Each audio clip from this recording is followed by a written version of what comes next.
हाय, नमस्कार सर्वांना. तर मी बनवत आहे चवळीच्या शेंगांची भाजी. तर या शेंगा मी व्यवस्थित साफ करून घेतलेल्या आहेत. त्यानंतर त्या मी बारीक अशा चिरून घेणार आहे आणि स्वच्छ पाण्याने धुवून घेणार आहे.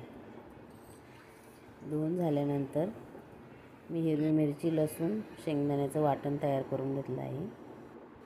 त्यानंतर कढईमध्ये 2 चमचे तेल घालून त्याच्यामध्ये जिरं, मोहरी, कढीपत्ता, हळद असं मी फोडणीसाठी टाकलेलं आहे. फोडणी रेडी झाल्यानंतर मी त्याच्यामध्ये वाटण केलेलं आहे ते परतायला घालणार आहे. तर परतून झाल्यानंतर त्याच्यामध्ये स्वच्छ पाणी धुवून ठेवलेलं शेंगा टाकणार आहे. शेंगा पण 2 मिनटं मी फोडणीमध्ये परतून घेणार आहे. त्याच्यानंतर मी त्याच्यामध्ये पाणी थोडंसं घालून घेणार आहे आणि चवीनुसार मीठ घालून घेणार आहे. तर ही भाजी आपली